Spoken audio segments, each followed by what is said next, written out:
Hello दोस्तों, स्वागत है आपका अपने चैनल कुंज भारद्वाज फैमिली में। आज हम सुनने वाले हैं बृहस्पति देव की कथा। तो बोलिए बृहस्पति देव भगवान की जय। भारतवर्ष में एक राजा राज्य करता था। वह बड़ा प्रतापी और दानी था। वह नित्य गरीबों और ब्राह्मणों की सहायता करता था। यह बात उनकी रानी को जरा भी अच्छी नहीं लगती। वह न ही गरीबों को दान देती, न भगवान का पूजन करती और राजा को भी दान देने से मना किया करती थी। एक दिन राजा शिकार खेलने के लिए वन में गए तो रानी महल में अकेली थी। उसी समय बृहस्पति देव साधु का वेश भरकर वहां महल में भिक्षा के लिए आए। उन्होंने भिक्षा मांगी। रानी ने भिक्षा देने से इनकार कर दिया। कहा, हे साधु महाराज, मैं तो दान पुण्य से तंग आ गई हूँ। मेरा पति सारा धन लुटाता रहता है। मेरी इच्छा है कि हमारा सब धन नष्ट हो जाए, फिर न रहेगा बांस, न बजेगी बांसुरी। साधु ने कहा, देवी तुम तो बड़ी अजीब हो। धन संतान तो सभी चाहते हैं, पुत्र और लक्ष्मी तो पापी के घर भी होनी चाहिए। यदि तुम्हारे पास अधिक है तो भूखों को भोजन दो, प्यासों के लिए प्याऊ बनवाओ, मुसाफिरों के लिए धर्मशालाएं खुलवाओ और निर्धन कन्याओं का विवाह करवाओ। ऐसे बहुत से कार्य हैं जिनको करने से तुम्हारा यश लोक परलोक में फैलेगा। परंतु रानी पर उपदेश का कोई प्रभाव न पड़ा। वह बोली, महाराज आप मुझे कुछ न समझाए। मैं ऐसा धन नहीं चाहती जो हर जगह बांटती फिरूं। साधु ने उत्तर दिया, यदि तुम्हारी ऐसी ही इच्छा है तो तथास्तु। तुम ऐसा करना, बृहस्पतिवार को घर लीपकर पीली मिट्टी से अपना सिर धोना, भट्टी चढ़ाकर कपड़े धोना। ऐसा करने से तुम्हारा सारा धन नष्ट हो जाएगा। इतना कहकर साधु महाराज वहां से अंतर्ध्यान हो गए। जैसे वह साधु कह रहा था, रानी ने वैसा ही किया। 6 ही बृहस्पतिवार बीते थे कि उसका सब धन नष्ट हो गया और भोजन के लिए दोनों तरसने लगे, सांसारिक भोगों से दुखी रहने लगे। तब राजा ने रानी से कहा कि तुम यहाँ पर रहो, मैं दूसरे देश जाता हूँ, क्योंकि यहाँ पर मुझे सभी मनुष्य जानते हैं, इसीलिए मैं कोई कार्य नहीं कर सकता। देश चोरी परदेश भीख बराबर। ऐसा कहकर राजा परदेश चला जाता है। वहां जंगल से जाकर लकड़ी काटता है, शहर बेचता है। इस तरह उसके दिन व्यतीत होने लगते हैं। एक दिन दुखी होकर जंगल में एक पेड़ के नीचे आसन जमाकर बैठ जाता है और अपनी दशा को याद करके व्याकुल होने लगता है। बृहस्पति महाराज वहां एकाएक उसे निर्जन वन में एक साधु प्रकट के रूप में वहां आते हैं और लकड़हारे के सामने आकर बोलते हैं, हे लकड़हारे, तू इस सुनसान जंगल में चिंतामग्न क्यों बैठा है? लकड़हारे ने दोनों हाथ जोड़कर प्रणाम किया और उत्तर दिया, महाराज आप सब जानते हैं, मैं क्या कहूँ। यह कहकर वह रोने लगा। साधु को आत्मकथा सुनाई।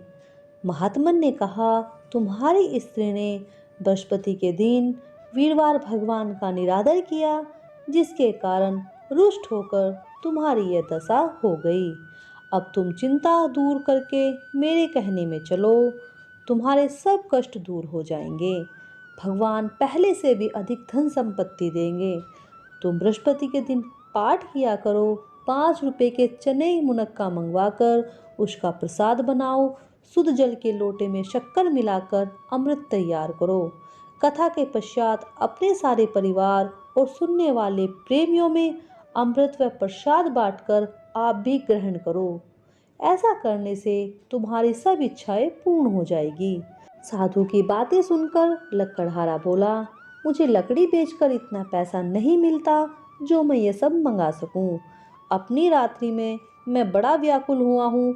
मेरे पास तो इतने भी पैसे नहीं कि अपनी पत्नी की खबर मंगा सकूं। साधु ने कहा, हे लकड़हारे, तुम किसी बात की चिंता मत करो। बृहस्पति के दिन तुम रोजाना की तरह लकड़ियां लेकर शहर जाना, तुमको दुगना धन मिलेगा, जिससे तुम भली भांति भोजन भी कर लोगे और बृहस्पति भगवान की पूजा का सामान भी आ जाएगा। इतना कहकर साधु महाराज अंतर ध्यान हो गए। धीरे धीरे समय निकला, बृहस्पतिवार का दिन आया। लकड़हारा जंगल से लकड़ी काटकर शहर में बेचने गया। उसे उस दिन अधिक पैसा मिला तो उसने गुड़ चना लाकर भगवान का व्रत किया। इससे उसके सभी क्लेश दूर हो गए, परंतु दोबारा वह फिर इस व्रत को करना भूल गया, जिस कारण भगवान बृहस्पति फिर नाराज हो गए। उस दिन वहां नगर के राजा ने एक विशाल यज्ञ का आयोजन किया और शहर में घोषणा करवा दी, सब व्यक्ति मेरे यहाँ आकर भोजन करे, जो मेरी आज्ञा को नहीं मानेगा उसे फांसी की सजा दी जाएगी। सारे शहर ने राजा के यहाँ आकर भोजन किया, लेकिन लकड़हारा कुछ देर बाद पहुंचा, इसलिए सैनिक उसे अपने साथ लिवा लाए और भोजन कराने लगे। वहां रानी का हार एक खूंटी पर लटका हुआ था। जब रानी को वह वहां न दिखाई दिया तो रानी ने सोचा मेरा हार इसी व्यक्ति ने चुराया है, तो उसने सैनिकों को बुलाकर उसे जेल में डलवा दिया। अब लकड़हारा फिर विचार करने लगा कि न जाने अब मुझे कौन से जन्म के कर्म से ये दुख प्राप्त हुआ है। उसी साधु को याद करने लगा जो जंगल में मिले थे। उसी समय तत्काल बृहस्पति देव साधु के रूप में वहां प्रकट होते हैं। उसकी दशा देखकर कहते हैं, अरे मूर्ख, तूने फिर भगवान का व्रत नहीं किया, इससे तुझे दुख प्राप्त हुआ है।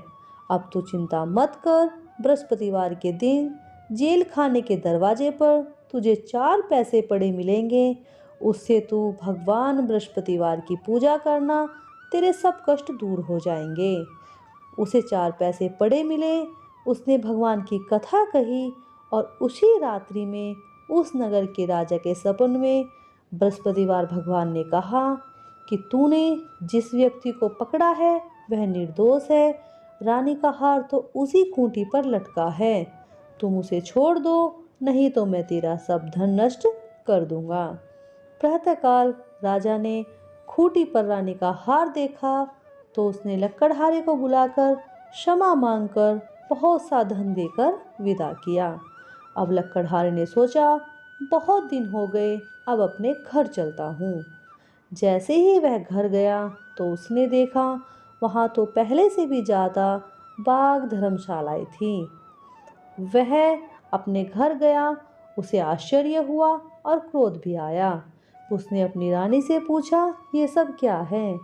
रानी ने कहा ये सब बृहस्पतिवार भगवान की कृपा का फल है। अब राजा ने निश्चय किया कि सब तो सप्ताह में एक बार कहानी कहते हैं, मैं दिन में 3 बार कहानी कहूँगा।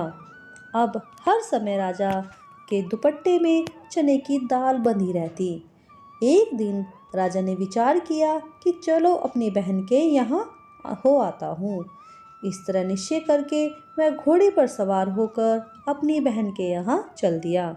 उसे रास्ते में कुछ व्यक्ति अपना मुर्दा लिए जाते दिखे। उसने उनसे कहा, भाई हम मेरी कहानी सुन लो। वे बोले, भाई हमारा तो व्यक्ति मर गया, तुझे अपनी कहानी की पड़ी है।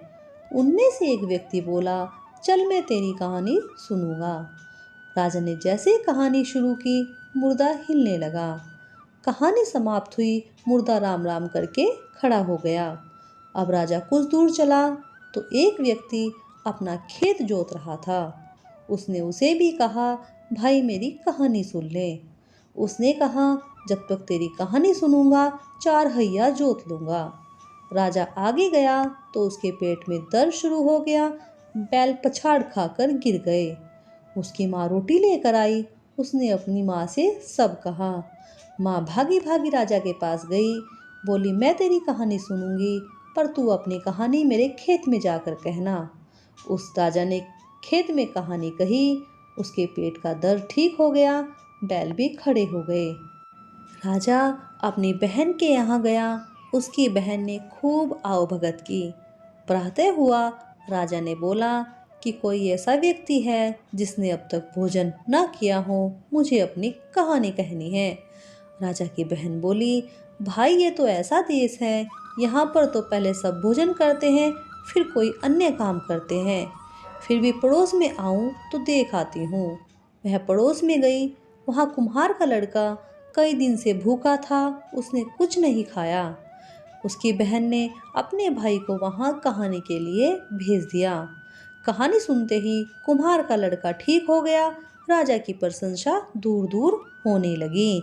एक दिन राजा ने अपनी बहन से कहा, चलो बहन, अब हम घर जाएंगे, तैयार हो जाओ। राजा की बहन ने कहा, मैं अपनी सास से पूछ लूं। सास ने कहा, तू चली जा, पर कोई बालक नहीं चलेगा, क्योंकि तेरे भाई की कोई औलाद नहीं है। उसने कहा, भाई मैं चलूंगी, पर कोई बालक नहीं चलेगा। राजा ने कहा, जब कोई बालक नहीं चलेगा तो तू क्या करेगी? वह अपने नगर लौट आया। राजा ने अपनी रानी से कहा, क्या हम निर्वंशी ही रहेंगे? हमारा मुख देखने को किसी का भी धर्म नहीं है। रानी ने कहा, नहीं, बृहस्पतिवार भगवान ने हमें सब कुछ दिया है तो औलाद भी देंगे। तभी बृहस्पति देव राजा के सपन में बोले, राजा उठ, तेरी रानी गर्भ से है। यह बात सुनकर राजा खुश हुआ और 9वें महीने में उसके यहाँ एक सुंदर पुत्र पैदा हुआ। अब राजा की बहन बधाई लेकर आई तो रानी ने कहा कि घोड़ा चढ़कर आई हो या गधी चढ़ी आई।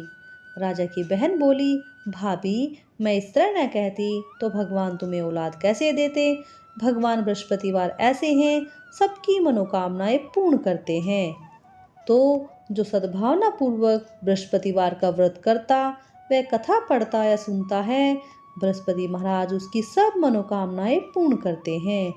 तो हमें सच्चे हृदय से उनका मनन करते हुए जयकारा बोलना चाहिए। बोलिए बृहस्पति महाराज की जय। तो दोस्तों, ये थी कथा बृहस्पति महाराज की।